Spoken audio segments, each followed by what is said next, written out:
Passionnée de contes et légendes en lien avec l'histoire, Vanara figure parmi les rares auteurs françaises présentes sur la scène manga. Bercée par le comics US, elle allie les deux styles au travers d'un univers à la fois steampunk et traditionnel, un mélange insolite mais qui fonctionne, et après des milliers de vues sur la toile, elle présentait Stray Dog à Japan Expo. Donc Stray Dog, c'est une relecture du mythe de la bête du Gévaudan. J'ai déterminé une explication au mythe de la bête du Gévaudan. J'ai dit, la bête du Gévaudan et ses exactions sont liées finalement à l'association d'une bête et d'un maître.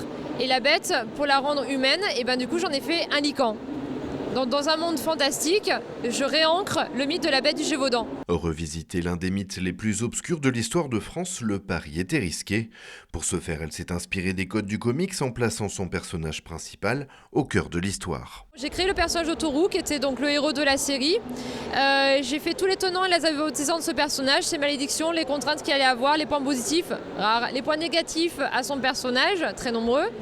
Et par la suite, par rapport à ce dernier, j'ai tissé finalement mon scénario, histoire de le mettre en avant et de faire tourner finalement toute l'histoire autour de lui. C'est pas une histoire avec un personnage principal, c'est d'abord un personnage principal qui est une figure emblématique par rapport à laquelle va se dérouler l'histoire.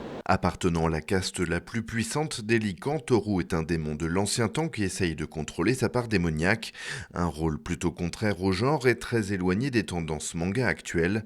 Et si Stray Dog, c'est aussi le titre d'une chanson interprétée par Robert Pattinson, le célèbre vampire romantique de Twilight, le manga lui a eu bien du mal à être publié en France. Je suis une autodidacte, donc quand j'ai proposé mon projet, et encore une fois c'est pas une critique, c'est une constatation, et c'est normal.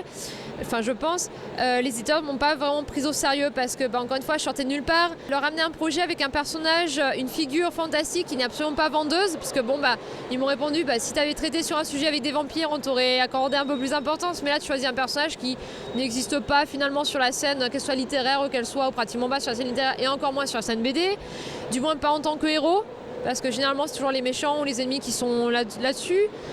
Donc il n'y avait rien. Et en plus ton style, tu fais à la fois du shoujo, tu fais à la fois du shonen, tu fais à la fois du seinen.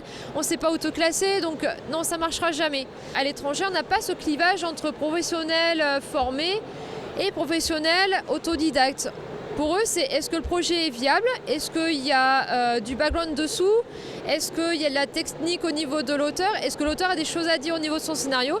Si tout est rassemblé, ils vont te dire oui, ok, ça nous intéresse, lance-moi ton projet, je vais regarder, je vais jeter un coup d'œil. Lancé il y a 8 ans, Stray Dog, la suite de la série The Dark Fairy Tales, passe donc sous plusieurs formats de la BD autopubliée à la lecture en ligne. Un support qui pallie au manque d'ouvrages en termes de prépublication pour les pays occidentaux et qui a mené à l'édition reliée du manga dans le catalogue Glénat. On fait des tests justement, les éditeurs font beaucoup de tests, ils publient des trucs par rapport à des blogs et ça marche beaucoup. Il y a beaucoup de trucs qui sortent par rapport à des blogs, par rapport à des sites. Les retombées sont différentes selon les auteurs. Donc il y a des auteurs qui marchent très bien en youtubeur, qui marchent très bien sur le net, qui marchent très bien sur leur blog. Après, les retombées actuelles sur les BD ne sont pas forcément autant suivies.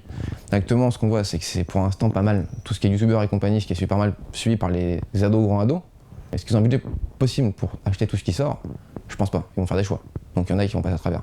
Côté dessin, Stray Dog joue beaucoup sur les contrastes, des traits fins et design féminin et épuré pour les personnages, des coups de crayon bien plus sombres pour les créatures de l'enfer.